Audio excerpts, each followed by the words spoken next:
Welcome to Lieven and Marcelo's Criminology podcast, a podcast hosted by Marcelo Aevi from the University of Lausanne, Switzerland, and Lieven Pauvels from Ghent University, Belgium.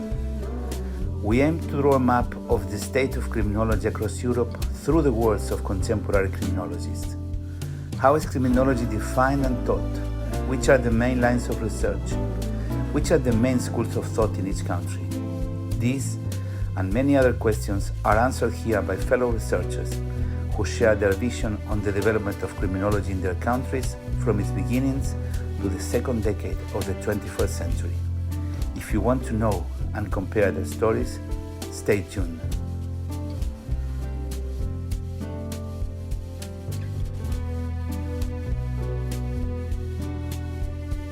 Today we are interviewing Professor Henrik Tham. Henrik Tham is Professor Emeritus at the University of Stockholm and a former president of the European Society of Criminology. His research interests comprise many areas, among others criminal policy, its development and determinants, including research on the crime victim, narcotic drugs policy, and public attitudes to punishment. This interview was conducted on 11 March 2022.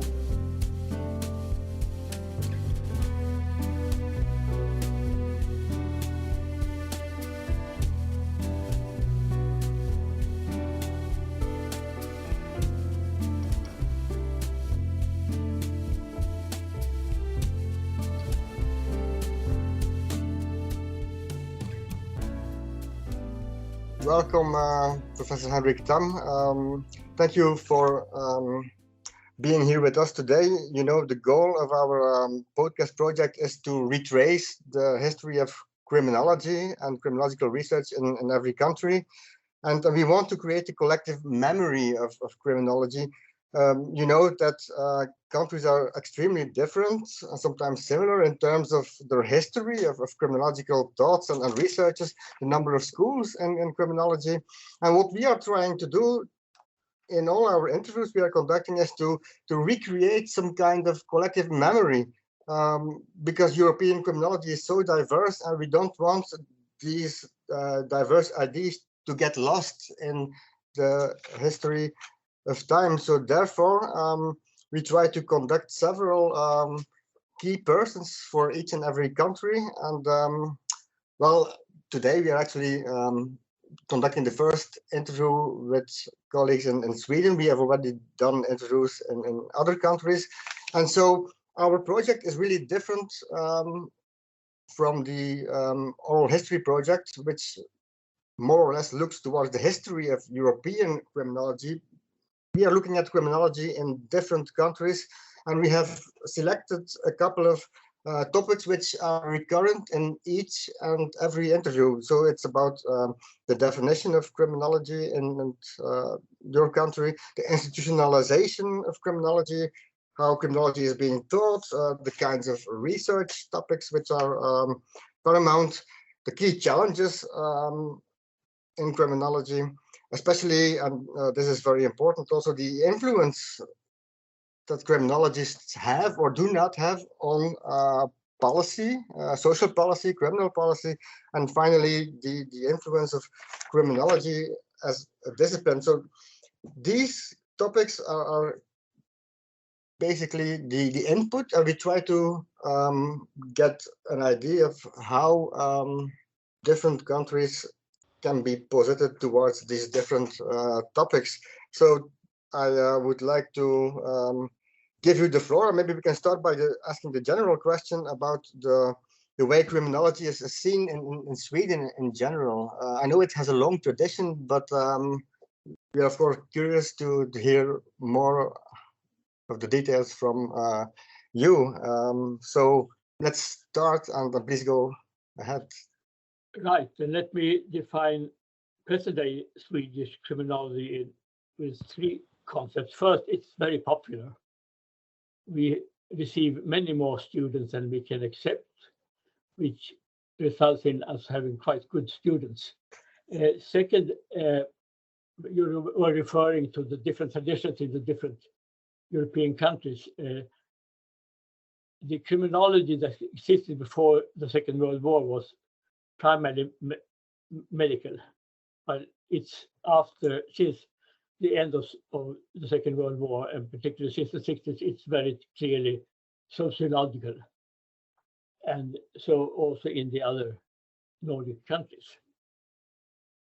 And third, in relation to other countries, and maybe also in relation to the other Nordic countries, I would say that it has been characterized as being somewhat state-centered, policy-oriented.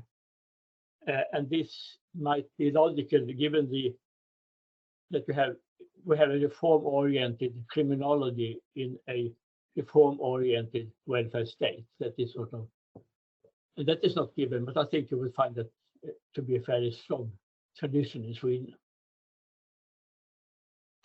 doing something about a social problem. Yeah. For example, you teach at the Stockholm University. This to me looks like the main center for criminology, because let's say almost all the criminologists I know come from there, and there is something in Malmö too.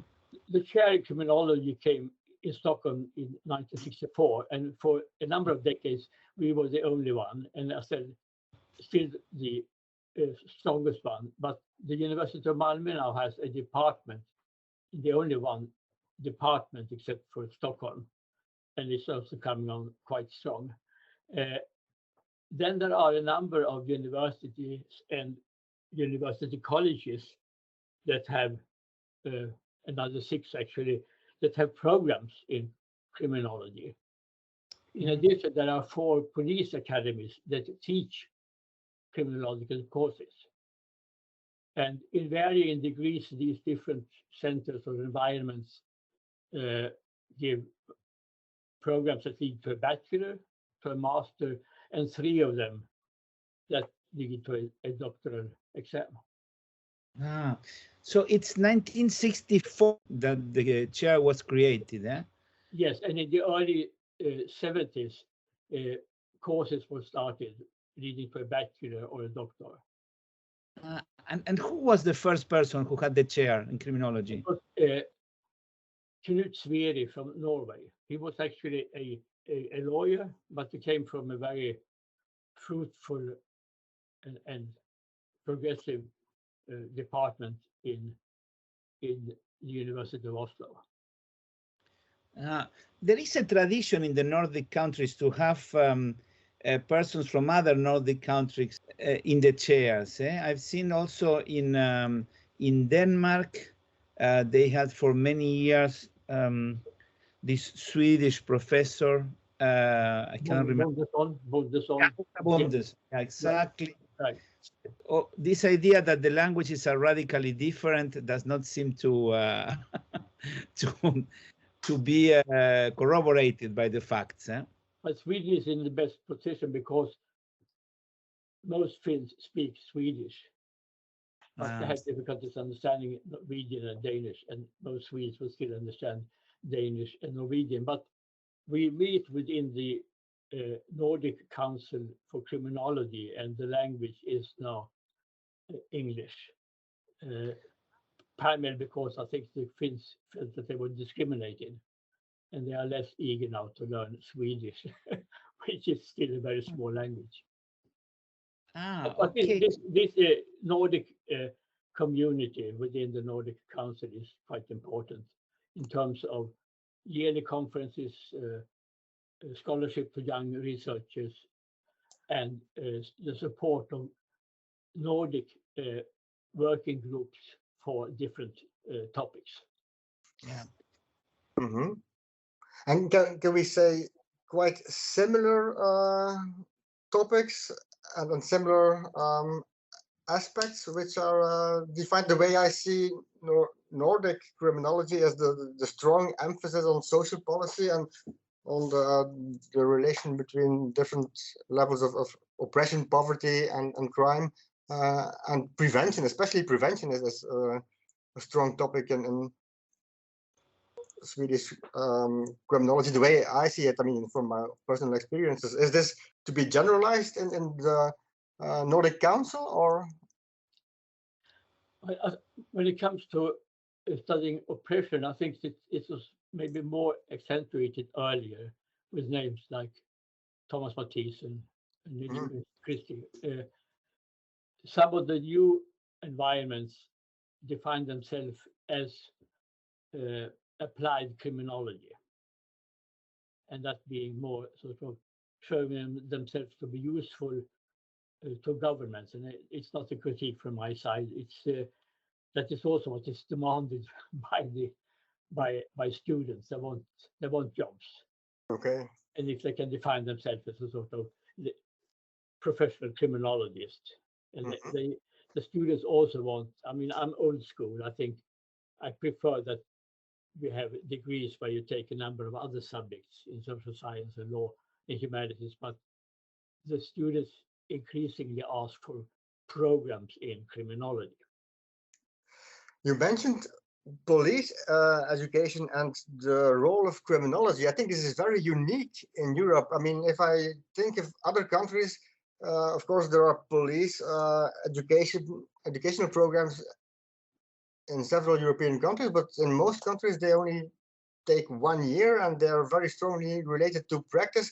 I don't think I've ever seen a criminology course in a police education in Belgium. So in Sweden, you have criminology as a topic or a separate program within the police school? Not a program, but at least a course or two. Yes. Okay, so at least police officers are informed about criminology, which is very important. I mean, if you compare this to other countries, I mean, well, if it's important, if it has any impact, that's an open question. But but there are criminology teaching at the and also those who have position at the police academies. I was in the Police Academy of Stockholm a few years ago because, you know, there is a network of librarians specialized in criminology that was created by Phyllis Schulze, who is the historical librarian of Rutgers University in Newark, New Jersey. Yeah. And they had this network in which when there is something missing in one country, they connect between each other, and they used to organize an annual conference for many years. And I was there at the Police Academy in Stockholm, and they had a nice library too. So they were paying a lot of attention to that. That's quite right. They had a very good library, but they also had a research unit in Stockholm, and they had a chair in police science, the most well-known Swedish criminologist. So he does not do criminology, but he writes detective novels, and he sells boxes with wine with his face on. But that unit was closed even 20 years ago or 10 years ago. So but then after that, because Stockholm was the only police academy, it spread all over Sweden. So I think we have 3 or 4 academies now, and there is some criminology there, and also researchers are also doing research. Yeah, it's funny that you mentioned writing novels, because you also have now at your department in Stockholm a writer. Maybe you can mention him. Well, yes, we've had a number of writers coming up from this our department, but his name is Christopher Carlson. He's quite young, and he wrote his doctoral dissertation much faster than anyone else, and at the same time published 1 or 2 books, most of them translated in some 10 foreign languages. So. Yeah, it's quite this tradition is I mean, it's very difficult to explain, but it is there. So not to brag, but there is a Swedish tradition, this sort of Swedish noir that has been popular abroad. Yeah, and Swedish novelists in this field have been successful internationally, several of them. As we are here, just a question, because I realized that this tradition of Nordic noir novels started maybe 25 years ago, and what I read was that I read it about Norway, but maybe it's the same for all countries, that they took this decision that you write it in Swedish, and then you can find a publisher already with a document in English, which I find really intelligent as a policy compared to the one used, for example, in Catalonia, what they want you to write in Catalan, but of course they don't take care of the translation into Spanish or other languages. To promote the language, I think is much better this Nordic policy.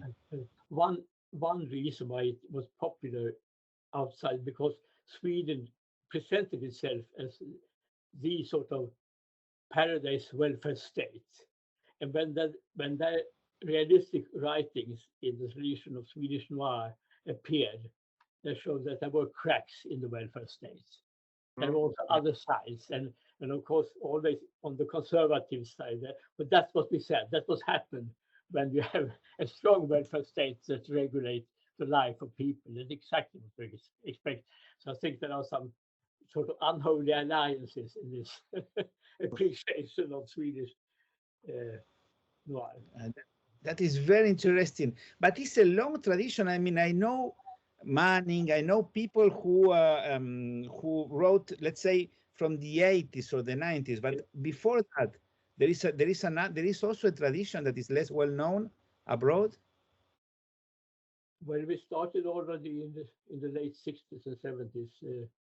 A couple of well, I forgot the name now. Sjöwall Wahlöö, Martin Beck-serien. Yeah. Right. Yes, that were made into movies. You're quite right. Yes. So. Okay. Thank you. I prefer British and Scottish.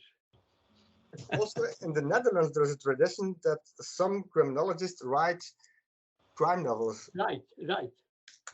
That's so right. There's a parallel. I don't know.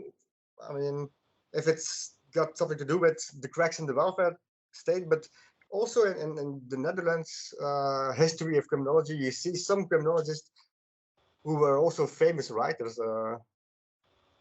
So this combination, maybe it's about the topic. If you're interested in crime and the institutions, but you're also interested in, or influenced by your theoretical frameworks to write novels about it. It's another way of dealing and criticizing the system in a more polite way, between brackets, because you're writing fiction. It's not reality you describe, but still you try to, I myself was very impressed at one conference many years ago when there was a Dutch criminologist, and he presented himself as an amateur criminology and a poet, and he was high all the time.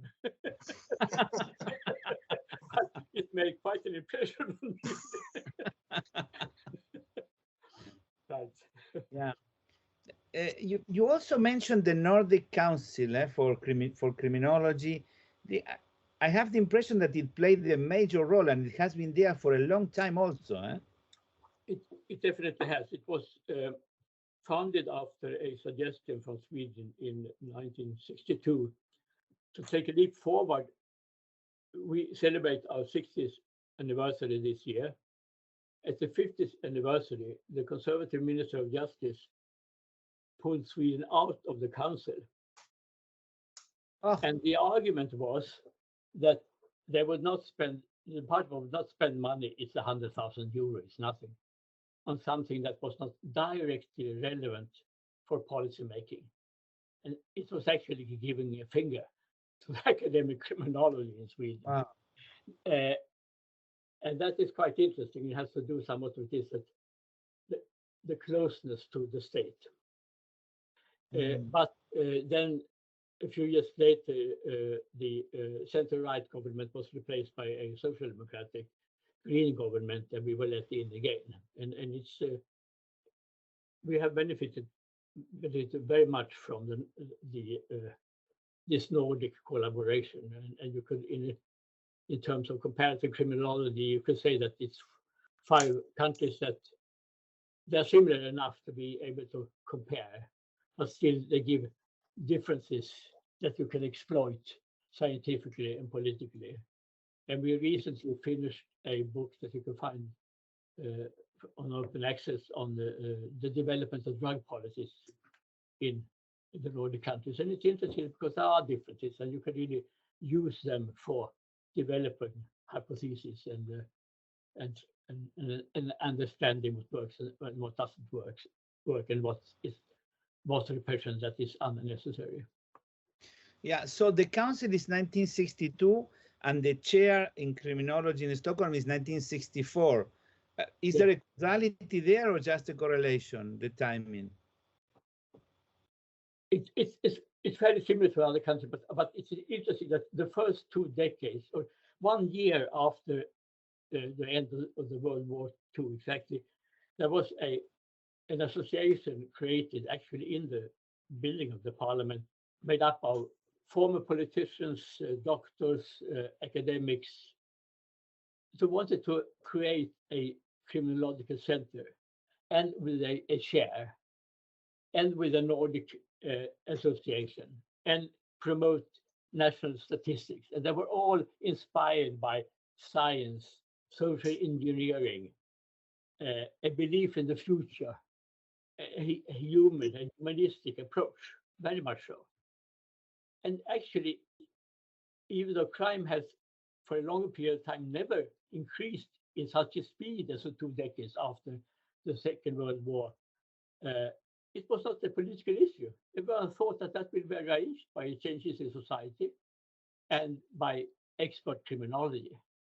But then around 1968, the critique came from scientists, from prison organizations where academics were engaged, and it became a political question. So from, I would say, late 60s, and it's the same in several other countries, in Europe and the United States, criminology or criminal policy became politicized. And there is a clear tendency, and it has increasingly been so, that the politicians will, to a lesser degree, listen to criminologists than they used to do.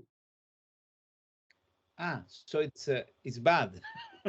Well, at the same time, criminologists are quite frequent in national media, but more as entertainment and so. But it's quite clear that the politicians are not interested any longer, partly because of the special situation where Sweden since 6-7 years have a sharp increase in gang shootings and other types of serious criminality, and a criminality that is associated with areas are dominated by immigrants. And these two issues stand very, very high, and was until 1 week ago, with the outbreak of the war in Ukraine, were the two most important issues in Swedish politics. We are up to election in September.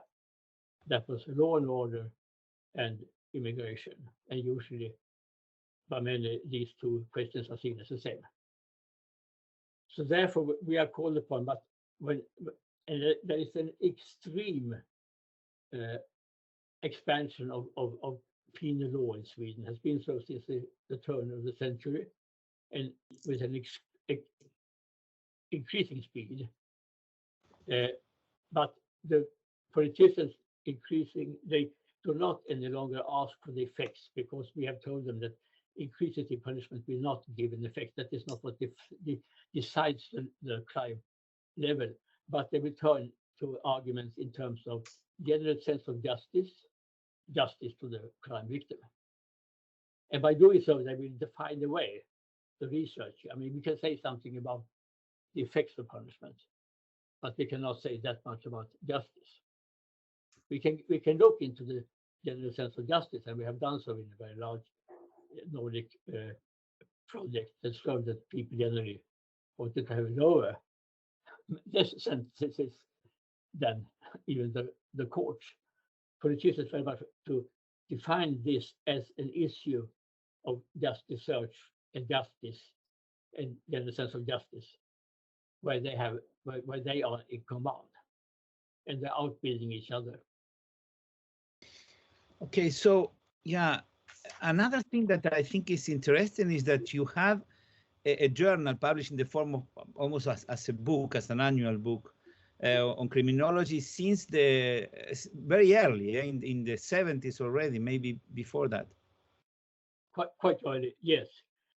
But that one was abolished at the end of the last century. It was replaced 1999 by the Scandinavian Journal of Criminology and Crime Prevention. And that in turn has been replaced by the Nordic Journal of Criminology, which is now the name. And that is, so there is also a Scandinavian publication, which has been running for, well, before the Second World War, but that it's in Swedish, Danish, Norwegian, and English. But the Nordic Journal is, of course, an international journal, and it's totally in English. Yeah. Okay. So this long series, that was also a creation related to the Council for Criminological Research, to the Nordic Council, or how did it came? Yes, I think it was published by the Nordic Council for Criminology. There was a discussion, but then it was thought not to be up to date, because what counts now is articles in international review journals. I think that was the reason. Yeah, but for example, because if you want to look at publications, European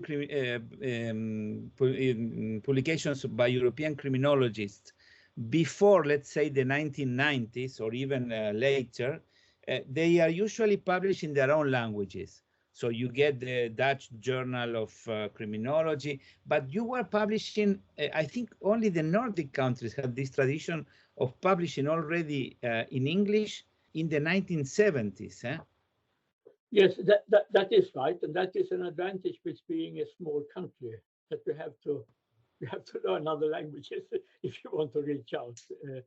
And just to mention, the Swedish school has partly on grounds being criticized for not being good, but in the different comparative research comparisons between the different European countries, Sweden comes out as having the best students when it comes to English. So that's for a long time, it has been very strong emphasis on the English language. And I think Sweden was also very much oriented towards United States, maybe even more so, and maybe we had the time because we had been outside the war and that.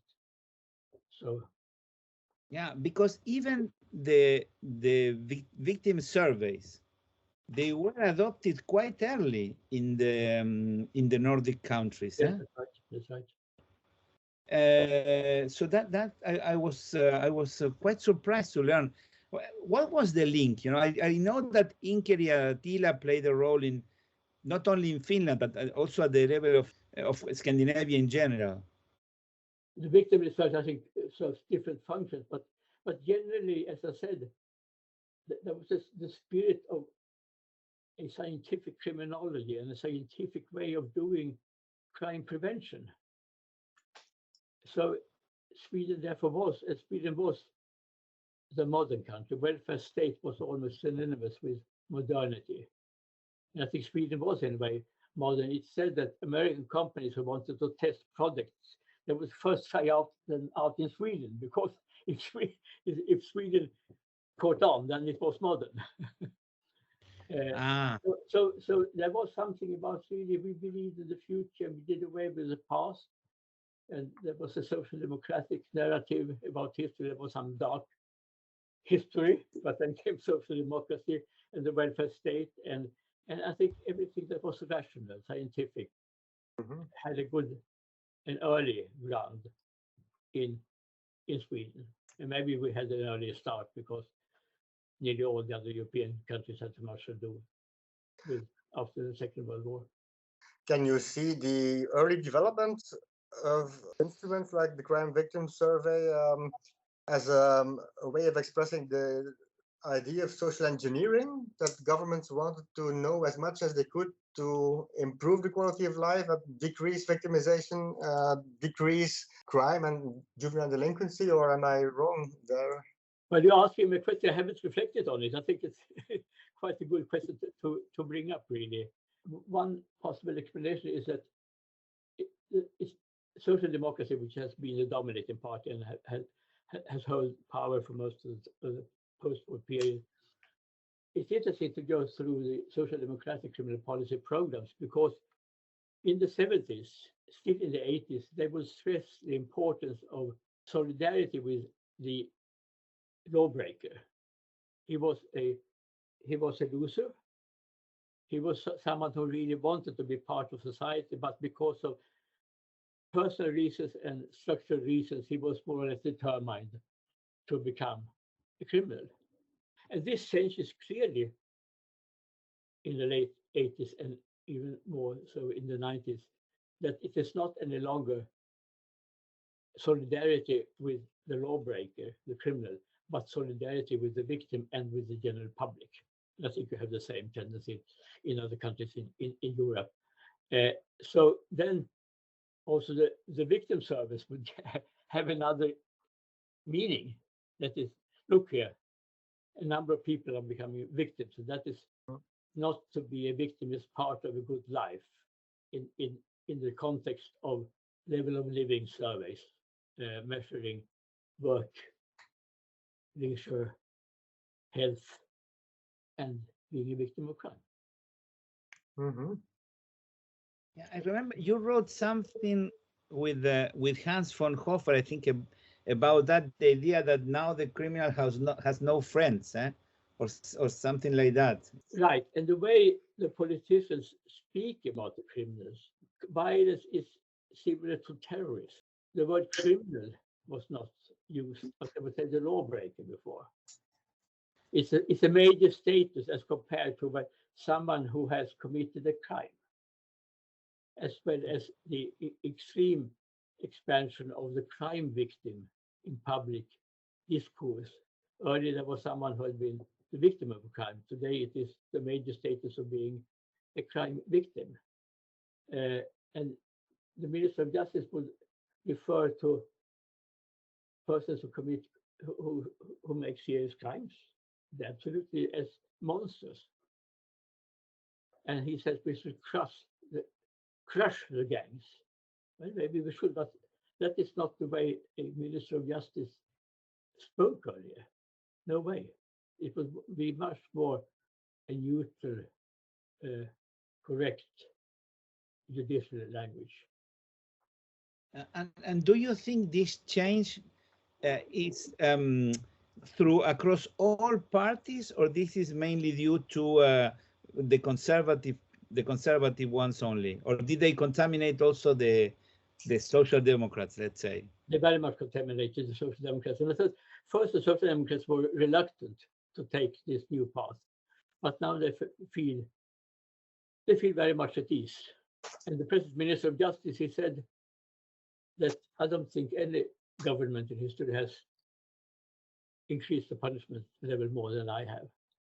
And his colleagues some 50 years ago in the 60s, when the new penal code was introduced, he said that crime could be regulated by other means than punishment, by information, by paying damage, by it's such a change.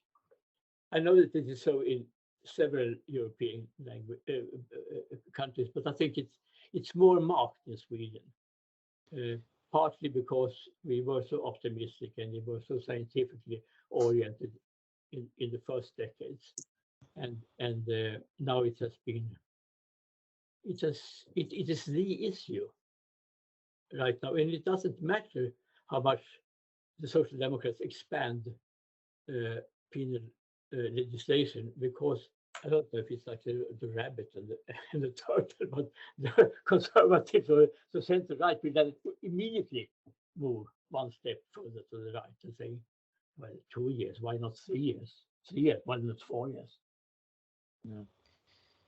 What is let's say we should be worried, because Sweden was seen as leading the way towards a more rational way of dealing with crime, and you could see it, for example, 10 years ago you were closing some prisons, and there was a lot of interviews to criminologists about that, but now I've seen that the imprisonment rate in Sweden, the imprisonment rate is increasing. So you are at the limit of overcrowding now. I tell you, why don't you tell the story about Sweden? You are very, very well informed. I prepare for that. I prepare for But this. no, you're quite right. That is actually the very sharp increase in criminalization and increasing the punishment level in the law should have led to an increase in imprisonment earlier. But the reason that it's not is that actually youth crime is going down, which is not recognized. But the correctional authorities now have planned for an increase with 50% of the prison population between 2020 and 2030. And that is an exceptional increase in Sweden if you should have that. It's similar to that after the Second World War, but then we thought that this is just temporary. And when we have the welfare state in place, we will have no more crime. Yeah, it doesn't look good. Huh? No, and then of course there hasn't been really very much of an increase in Sweden since the late 60s in the prison population, but crimes against property is going markedly down. In the late 60s, some 10% were in for crimes against a person, sex crimes and crimes of violence, and 2% were in for drug crimes. Today, these two categories account for 2/3 of all who are in prison. And they are at the same time, I would say, politically constructed. When it comes to drugs, because Sweden has a very tough drug policy with very long sentences. When it comes to violence and sexual violence, yes, there is an increase in a change in the general sense of justice, but that concerns less serious crimes and sexual assaults or just harassment. That there is also a change in the view of rape or in murder. That is just not true.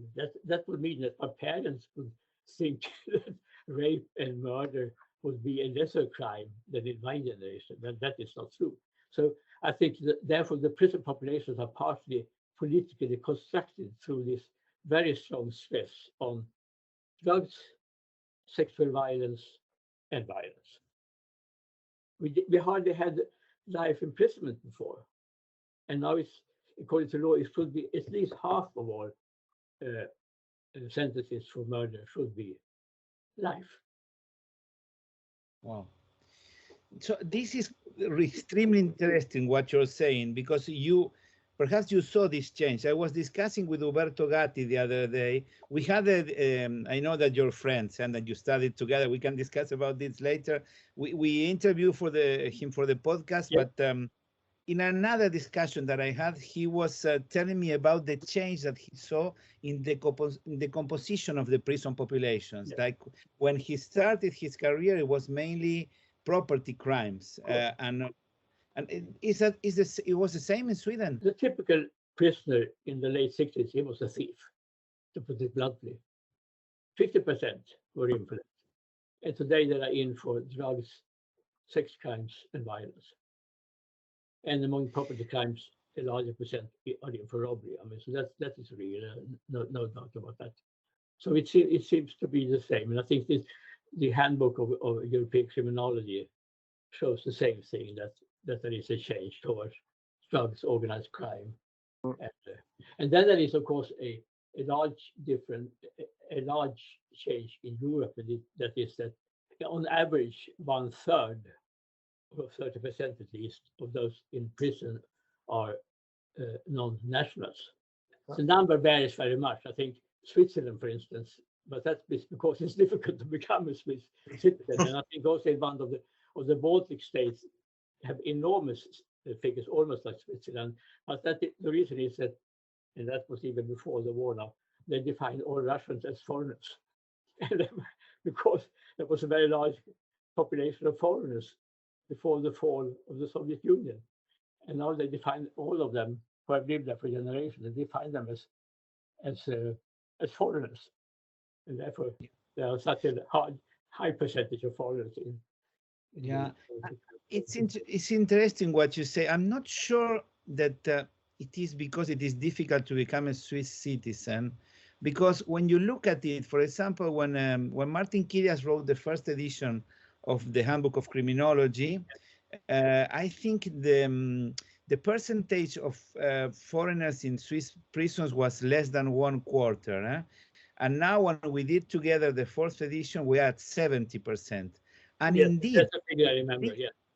yeah, the conditions to become a citizen, it is easier now. It is always complicated, but I don't think it's different in Switzerland than in Sweden. 10 years of residence, and then you have to, of course, to have to prove that you're integrated. I think it's very difficult to of course, the position of Switzerland in the middle of Europe changes everything, and also the percentage of foreigners in the official population of Switzerland is 23%. So it's one of the countries that has the probably in Europe, if you take out the microstates, is the country with the highest non-national population. So, but it's a very complicated issue, because I remember in Sweden it was very, very low 20 years ago. Right, but then of course we should add to this a non-Swedish population. A large part of the Swedish population that has a first or second generation immigrants who have become Swedish citizens.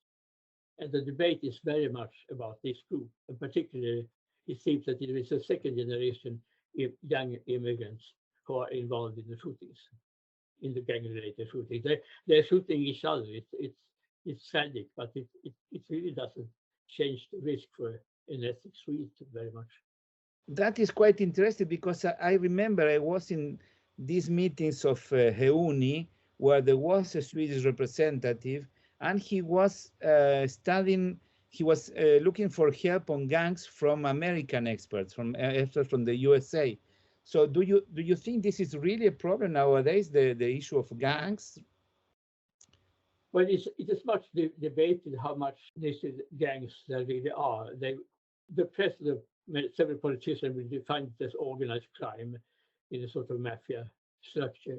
The interviews with these young men, they absolutely refuse. They say that this is not the case. It's conflicts, often in relation to the cannabis or drug market. But they say that it's very volatile. It's a changing structure. There are no real gangs. There are some, yes, definitely. But it is true that Sweden has taken a quite large proportion of immigrants, both those who come to work earlier and those who come on asylum reasons later.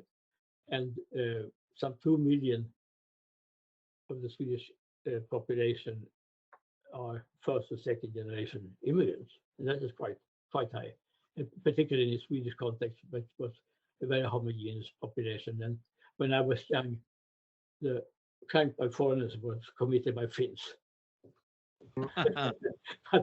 And that's Finland recovered after the Second World War. They went back to Finland because it was as good to live there. So they had no reason to go to Stockholm any longer for that. But there have been integration problems, and the segregation is quite marked now in suburbs, in the large cities. To tell you the truth, I'm fascinated by these similarities between countries. For example, I mean, Italy and Sweden, north and south. And Uberto was telling me that when he was going to the prisons, when he started, the typical, as you said, the typical inmate was a thief. And at that time, they were coming from southern Italy. Okay. Then the situation changed. I mean, crimes about property was something that was repeated all the time in the 70s. But now we have to really think about it again. And I don't know, how did you adapt to all these changes in your classes, for example? I was away from criminology for more than 10 years. And when I came back, I was surprised first to see that the composition of the students has changed, as in other countries. So the majority were women. And as a result, when I sort of had kept the liberal view on sex from 1968, and I used that in my lecture, and I remember they looked upon me as something very old. I mean, that is partly true. I am quite old, but the issue of men's violence against women, and particularly sexual violence, is very, very strong in Sweden. And I think that can be explained by Sweden, possibly in Europe, being the country that puts the highest political stress on equality between women and men. And this has led to that Sweden has the highest rape figures in Europe. Okay. Yeah. And the Swedish Foreign Office has quite a problem with answering this. And it is politically exploited by Farage during the Brexit campaign. Malmö is another city, the rape capital of the world. President Trump used it. And when the Swedish Minister of Foreign Affairs criticized a sentence meted out by the Supreme Court in Turkey, the day after, there was an enormous sign on the Istanbul airport saying, "Don't go to Sweden, they have more rapes than every other country." And then an interesting piece of research from the National Council of Crime Prevention correlated this to equality between the sexes, to belief in the police, and a survey from the European Union on attitudes towards so-called rape myths, that type that the woman really wants, but she says no, and it falls like safer. And of course, there was a total correlation that Sweden had believed in the thief, did not believe in rape myths, and did believe in equality between the sexes, and that also showed in actual policy. And as a result of that, we're not any longer tolerated, and Sweden legislated extensively. We have increased the sentence for rape or extended the legislation probably now 7 times since the 80s. And therefore more and more actions are defined as rape. And I mean, the internationally most known case is the one of Julian Assange. It has not been rape in another country. And the situation will probably be quite different for him right now. You know, I would say that in every article on comparative criminology, almost in every article, I quote this article by our friend and unfortunately disappeared, Crime Statistics as Social Constructs, that he published in the European Journal of Criminology, in European Journal on Criminal Policy and Research in 2000, when we finished the first edition of the European Search Book.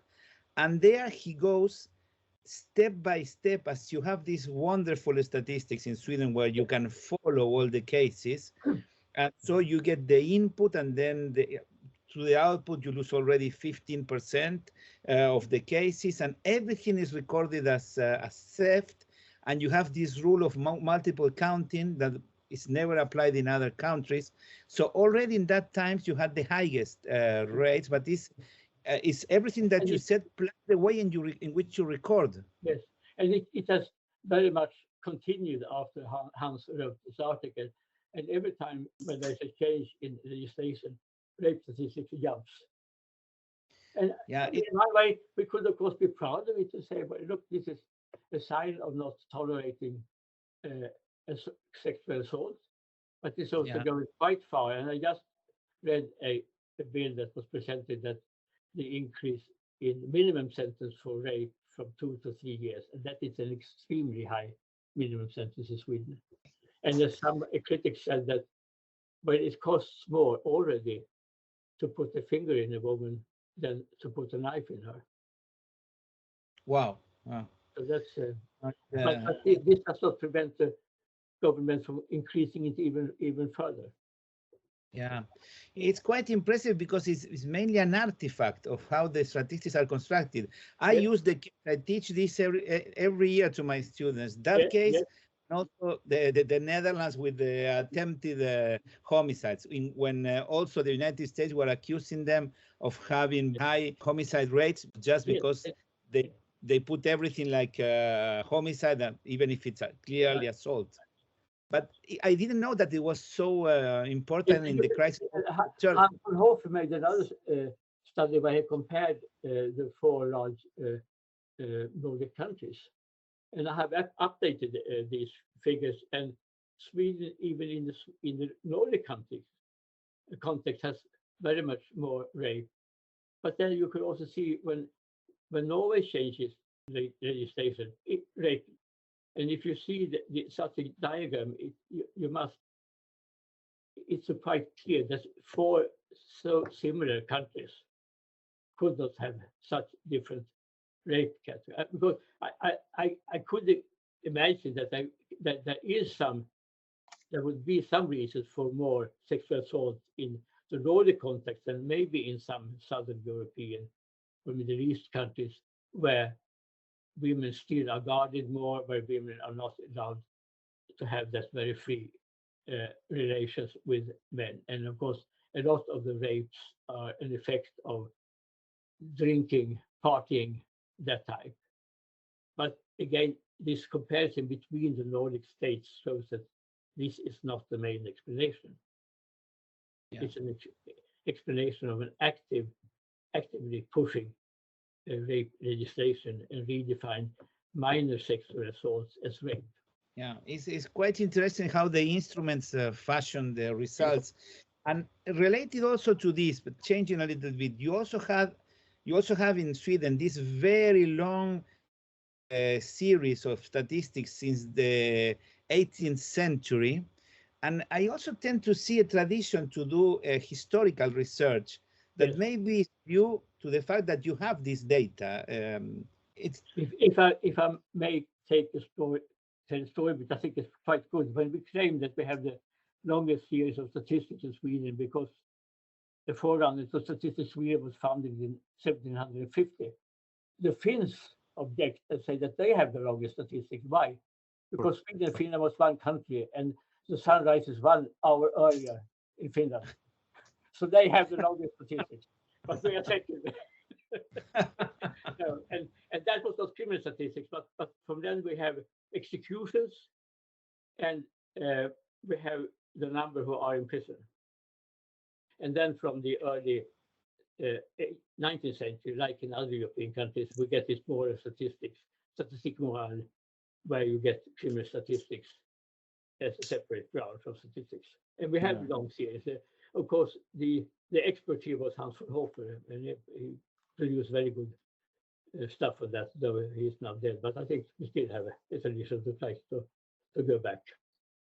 And is someone following, because you were so kind to share with me the data from Hans, and I'm still trying to create a kind of international database. Yes. I'm still looking for funds for that, but is someone following this series? Because there was this publication of Nordic criminal statistics updated every like 10 years.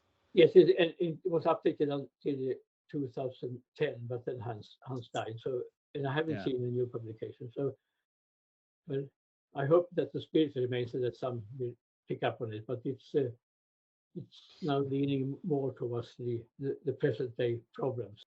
Whether we like it or not, we're sort of forced to engage in those issues. Yeah. But I wish someone could follow it up. Yeah. Well, I have another question. Sorry, I'm talking too much, but so you mentioned Finland, who was united with Sweden for many years, and then was under the rule of the Russian Tsar. Yes. Yeah, and so of course you see where I'm going about the current situation in Europe, and I think you are the right person to ask about, because you wrote about crime in times of war, an empirical article about what happened during the wars. I'm not asking you for a political statement about the war in Ukraine, but mainly from a criminological point of view. Is there something that you would like to say? What I remember from that study, which was a Nordic study that appeared in the book in English, is that during the Falkland War, the crime went down in England. Though I do not know what happened in Argentine. Maybe you know, you can find out, because that is an interesting comparison. But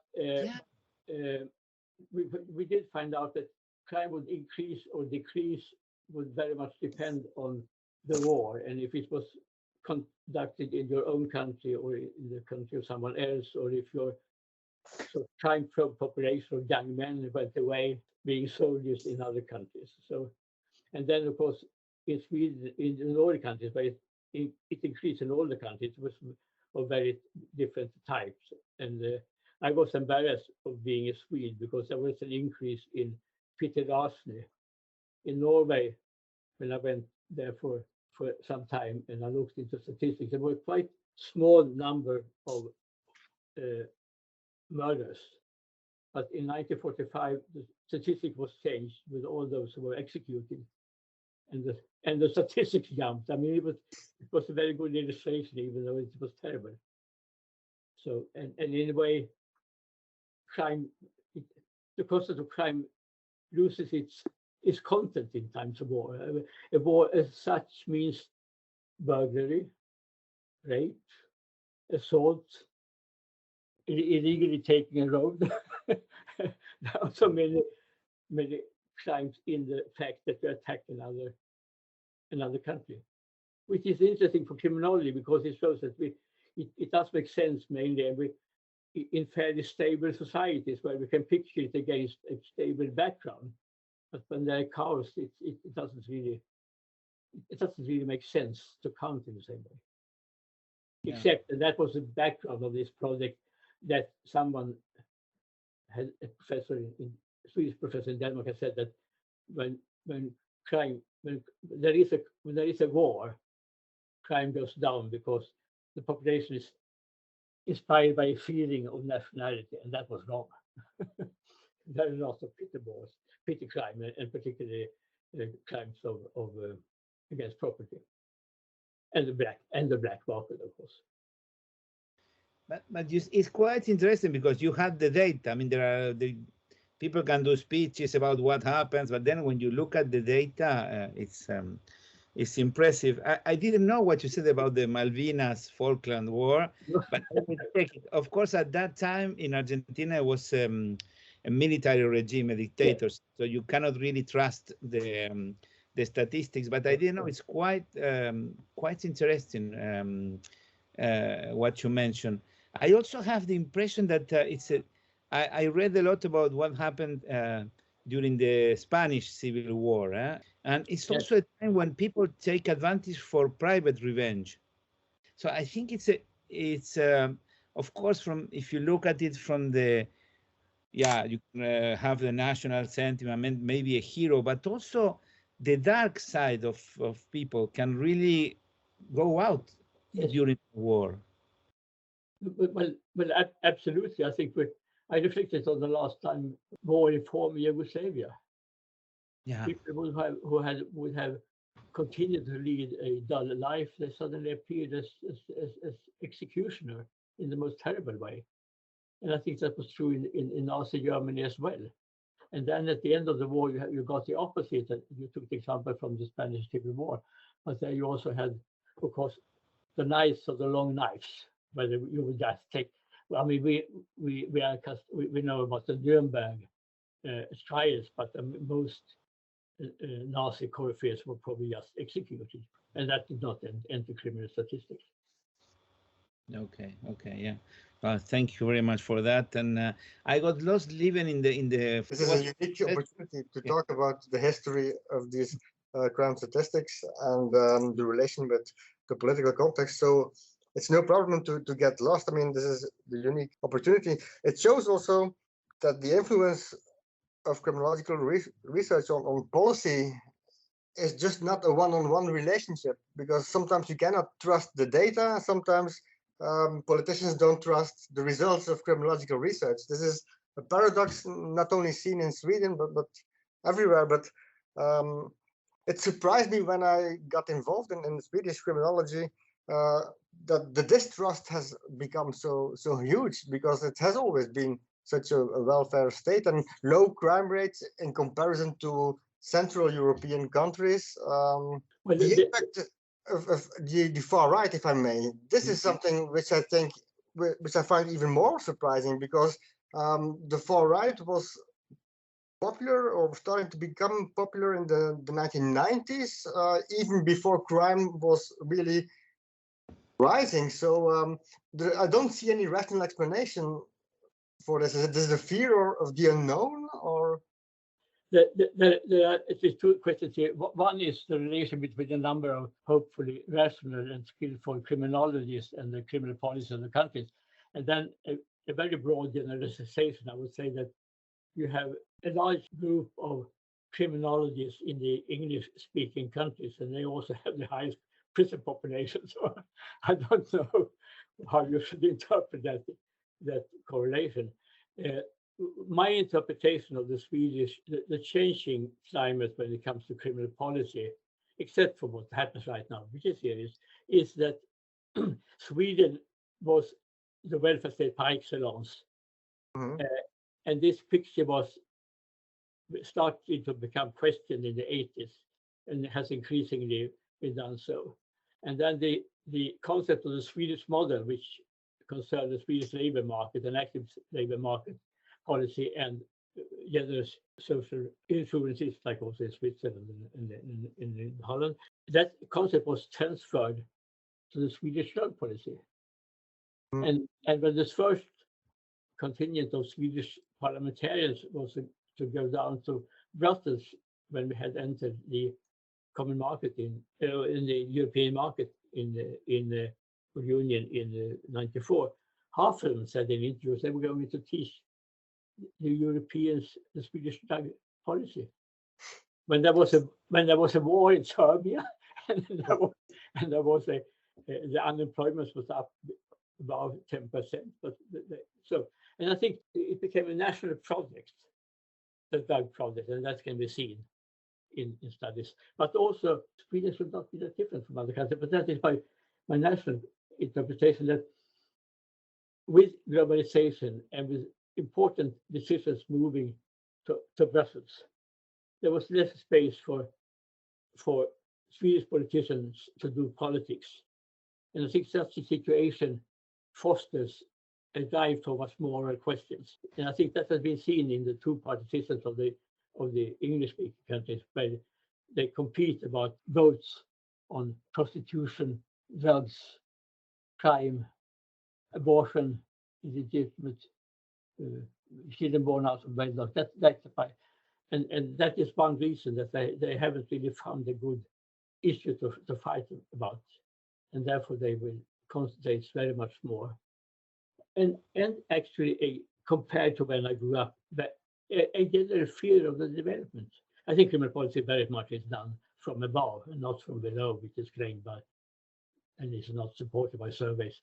They use criminal policy politically, but it seems in speeches that the politicians, they are really afraid, and therefore they don't any longer trust the Swedish model or the Swedish way of doing it, and then they say there is something attacking us, and that is crimes of violence against, and particularly done by those who have come as immigrants or are temporarily in Sweden. The way the far right is abusing or challenging policies everywhere, the same narrative. Yes, that you hear. And that's why it's important to have this sort of discussion, to do comparative research, because we tend to say, well, we have a law and order climate because Minister so and so or the party leader C and so. But actually, we see that the trends are similar in European countries, and that we also utilize that for finding broader and more historic explanations. Even though then we can also exploit smaller differences between countries and see what we come up with. I also have the impression when you look at the history of European politicians, you can find easily, of course, Olof Palme in Sweden, but you can find examples in many countries. I have the impression, but maybe I'm wrong, that the quality of the political debate in general has gone down. If you hear, still nowadays, if you hear some of the discourses of Palme, they are quite interesting. He had a vision, and he was an intellectual. But then, interestingly enough, if you should put the finger on one specific period in time when there was a change in the criminal policy discourse, it is with the death of Olof Palme. And it has been shown also in the dissertation by my colleague Philip Estrada that before the lead articles were about property crimes, and after, actually immediately after, it's about violence. Even though, with the exception for this routing, there was nothing. Murder was and manslaughter was leveling off, and there was no increase in assault. But it seemed to have caused a general Swedish anxiety in a general situation where Sweden was not the top country in the world in terms of welfare. By disappearing and being shot, it influenced the debate, as you rightly pointed out, in two ways in the same direction. Wow, incredible. That is, yeah. Well, Lieven, you must guide me here. what are the topics that we did not, because this is so interesting when we go through there are so many interesting issues on the influence on policy and the specific situation of Sweden. We are talking about policy and the relationship between policy and criminology, but we can go on many topics. Another one which makes Sweden very exceptional, or maybe the other Nordic countries as well, is the way prostitution is dealt with. I don't know how criminologists look at this, because you have the criminalization of the customer, between brackets, while in the Netherlands, for example, or in Belgium, it's the other way around. Probably because of the view of equality. The policy is so different. The attack on the persons who buy sex and the protection of the woman. This is a very special case in Europe, I think. It's very much so. Yeah. Yes, Marcelo. And in Switzerland, it's legalized prostitution. Yes. So you have three different ways of dealing with the same issue. Huh? In the proposal I mentioned, by the minimum sentence for rape was proposed to be increased from 2 to 3 years. There is also an increase in the punishment for buying sex. So this far, there has been fines in the sentence scale, but this is suggesting that this should go away. And you already mentioned the reason. I think this very strong stress on equality between men and women. That is what is behind. And Sweden was alone, but it has been followed by the other Scandinavian countries. Mm-hmm. Not Denmark, but I think Iceland and Norway and Finland have both criminalized buying sex, partly in certain contexts. So that is, scientifically, it's interesting to see what will happen here, because reasonably equality between men and women will become increasingly, I mean, it's an issue, and it comes in other countries as well. And see, but of course, Holland and Germany has taken opposite directions and said that it's giving power to women to allow them to do what they want.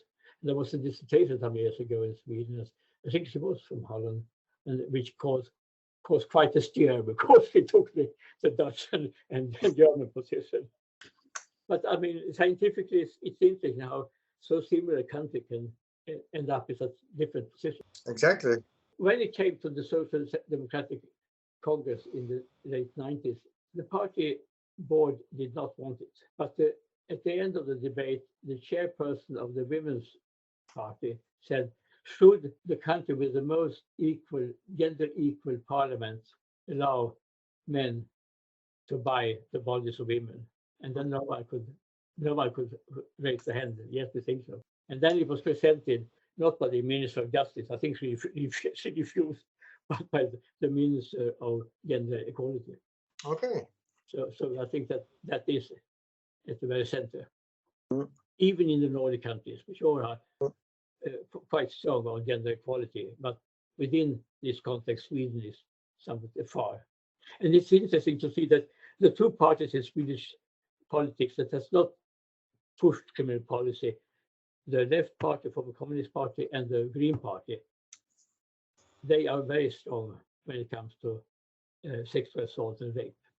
and violence against women in general, then they are willing to increase the punishment level. Is it effective to have such a law? Does it really protect? Does it really? Does it protect women? This is the basic question, of course. Whatever policy you adopt. It's such an ideological question in Sweden, so it can hardly be researched. Okay. And I remember some years ago when we took this law, there were two ministers of justice, or two ministers in the Justice Department. And one said, no, we don't have any prostitution because we have such a good law. And the other one said that it's flooding in from Russia. And we have more prostitution than ever.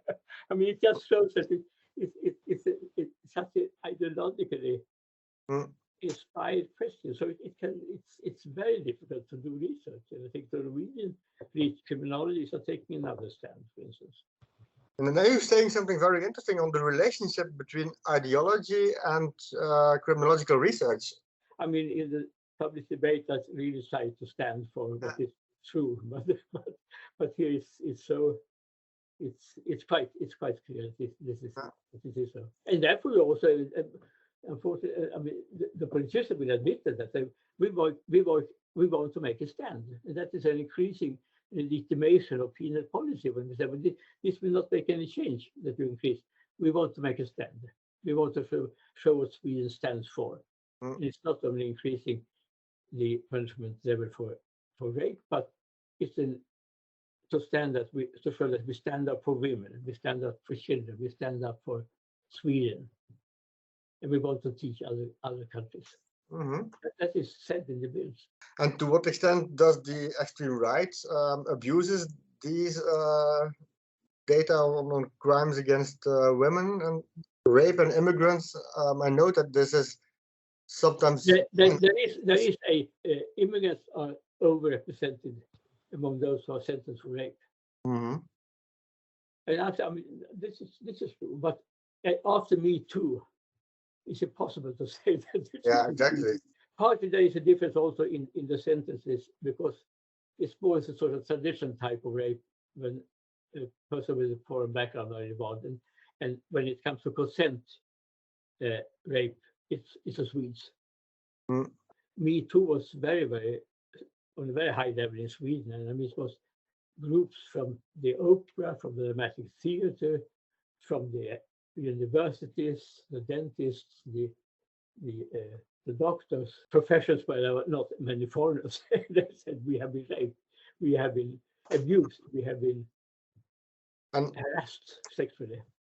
Do you see an influence on, for example, the rates of domestic violence after the Me Too?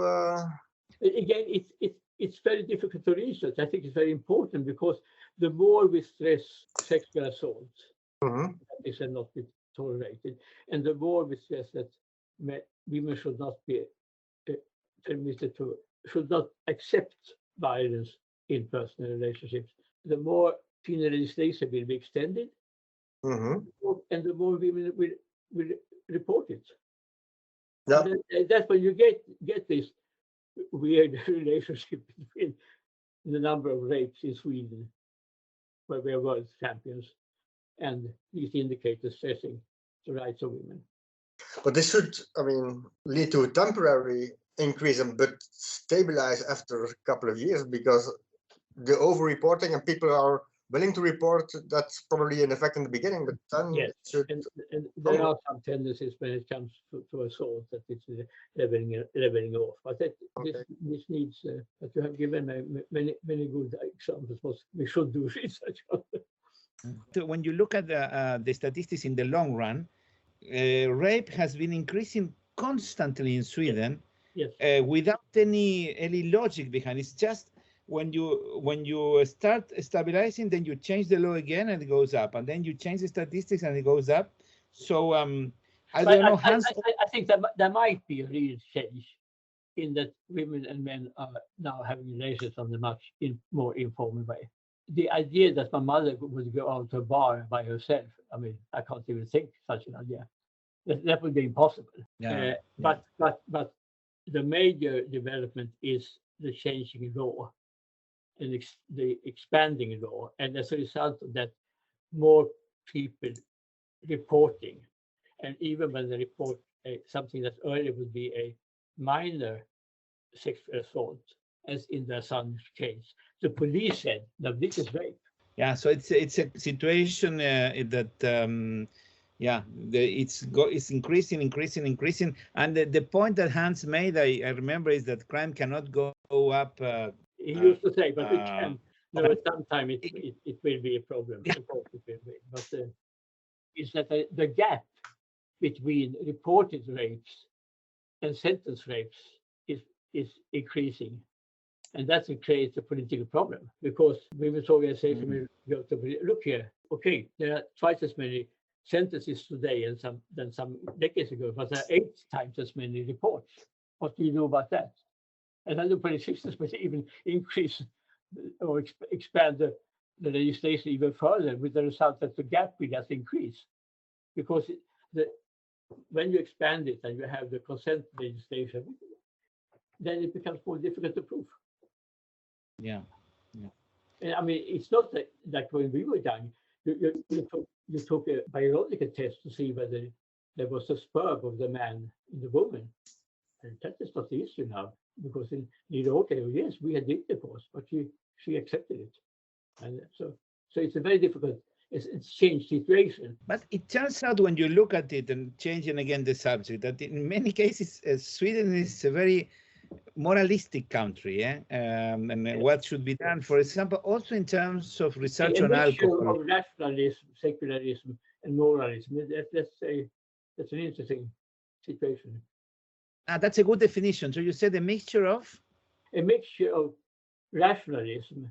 I mean, welfare state was non-moralistic. It was the whole idea of defining social problems in terms of social determinism, and do something about the situation of the individual through rehabilitation and the structure of society, so we would not have to have that. But at the same time, as Sweden is the most secularized country in Europe, maybe with the exception for immigrant groups, and at the same time we have become quite moralistic. That's a good point.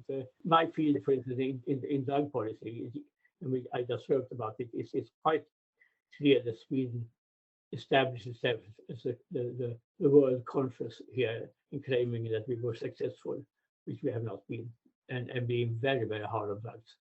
Another field of research that I've seen often is the role of alcohol in crime, and also in the analysis in the long run on homicide. Always this correlation.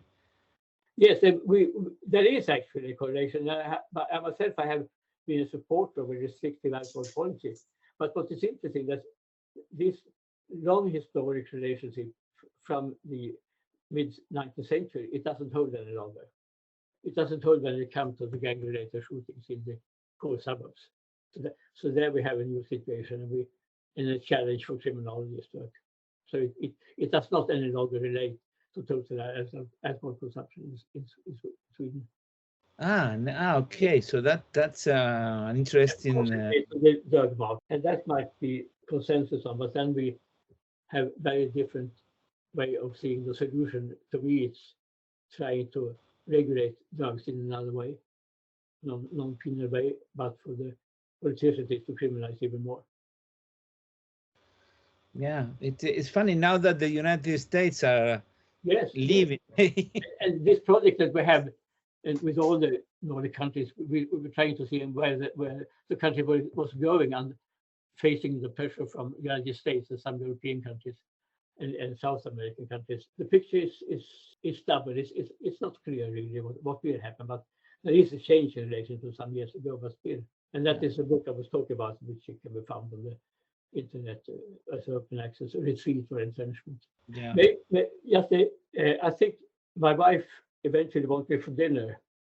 Okay. I'm not running that often in the evening to my island where you have been. So maybe we should sort of. Okay, that's perfect. No, we discuss a lot, and I remember, you have quite a ride. If you are in Stockholm, you have quite a ride to your house, because we've been there with the board. We had a lovely dinner, I remember. So, really, thank you. We learned a lot, and it was really interesting to hear you talk about some topics that that are seldom discussed. Huh? Maybe I can finish with, because we had a question which I think was good, just to give my view of Swedish criminology, which are the issues right now. And I think on the one hand, I think it's good that we try to deal with what is public concerns. Mm-hmm. And again, that is an advantage for small countries, that we don't try to live our life as criminologists only in international review journals. Mm-hmm. You see in large countries like the United States, it seems sometimes they have never been out.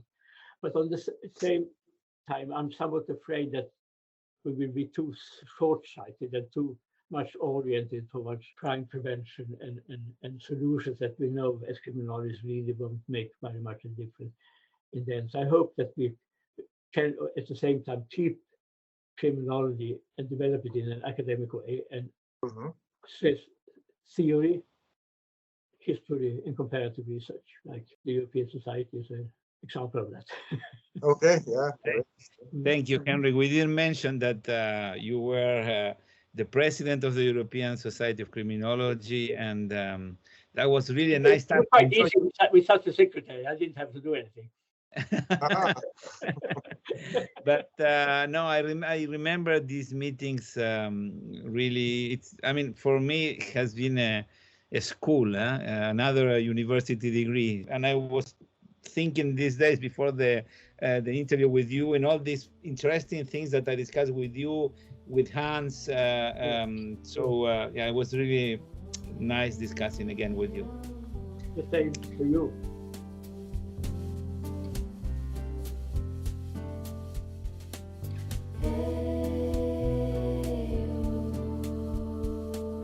Thank you for following Lieven and Marcelo's Criminology podcast.